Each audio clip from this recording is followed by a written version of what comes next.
Good evening, ladies and gentlemen. My name is Surajo of Movie Musings, and today I'll be reviewing Dream House, which was released in theaters September 30th of 2011, and it's starring Daniel Craig, Rachel Weisz, Naomi Watts, who else, and it's directed by Jim Sheridan. So anyway, I'm gonna tell you what the plot is. While I was watching the movie, at some point, I would say maybe halfway through the film, I was getting really annoyed because the film it was unfolding just like Shutter Island. So imagine the premise for Shutter Island, except he didn't kill his family and he didn't kill his wife.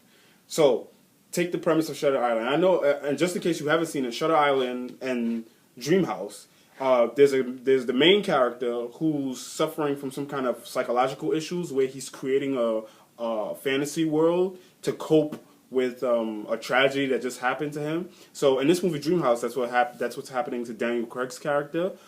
He created an alter ego in a fantasy world to kind of cope with the tragedy of his wife and his children being killed. That's not really a spoiler because it's kind of apparent in the trailer. Like, if you see the trailer, you kind of realize that there is a similarity to Shutter Island going on. Anyway, so I would say halfway through the film, I was getting really annoyed because I thought that it was just like Shutter Island. I'm like, I'm tired of Hollywood creating these same movies and just like regurgitating them right back to us like 2-3 years later. So it turns out that by the end of the film, even though it did have similarities to Shutter Island, it was actually a uniquely different film. The ending is totally different from what you would imagine happened on Shutter Island. I would say I usually like these kind of psychological thrillers where they play one character against himself, man against man. And Daniel Craig is kind of like against himself, but he's trying to figure out what actually went down that tragic day. And he kind of like moves between both worlds of his normal self, his real self, and his fantastical self. So, and I would say you would never expect, like, by the end, you're not really going to realize, or you'll be surprised actually at what actually went on, and why his character created the alter ego to begin with. So, but overall, I would rate the movie maybe, you know what, I would give it a B+. I honestly don't think that you should spend your money to go see the film. No, I'm not saying it's a bad film. I'm just saying like it's a film that you'll watch at home, on a cold winter night or something like that. And you want to watch, a cool psychological thriller.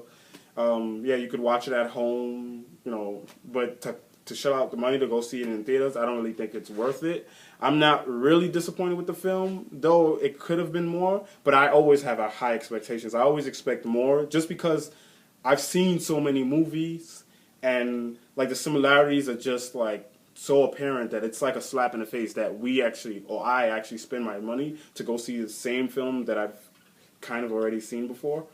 And I understand that there are no original ideas out there, but at least have something unique about an idea that already exists. I mean, there are many ways you can spin an idea. There's so many derivatives of one single idea that it shouldn't be a problem, but it seems that Hollywood is having a problem because they just keep regurgitating films after films. And I don't know if you noticed, but right before this movie began, they were showing trailers, as usual. And I saw the trailer for The Girl with the Dragon Tattoo with Daniel Craig again.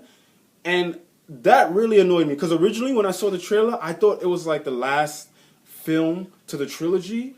And then I see like it's starting to piece together just like the original The Girl with the Dragon Tattoo. And I'm like, this movie it's not even 5 years old yet, and they're already regurgitating it to us. Like, who cares if it's Americanized? It's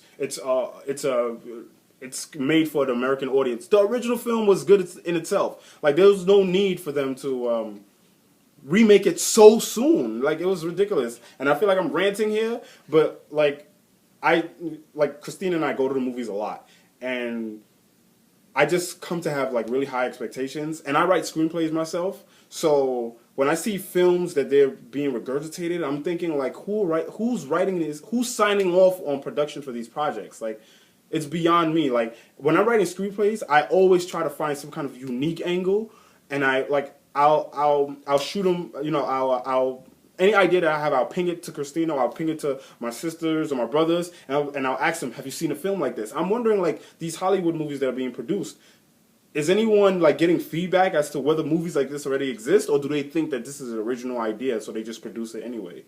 And obviously you could tell I'm really annoyed, but it's because, like, like I said, Dreamhouse had so many similarities to Shutter Island.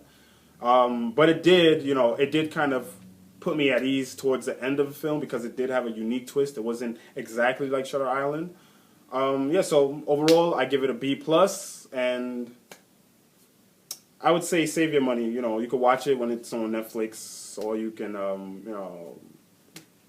don't know, when it comes on DVD, you can purchase it if you really must. But I honestly think that you shouldn't really spend your money on this film, just because it's not deep enough.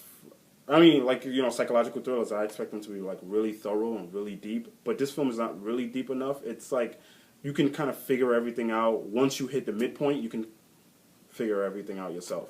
So thank you for watching us here, and have a good night. Bye-bye.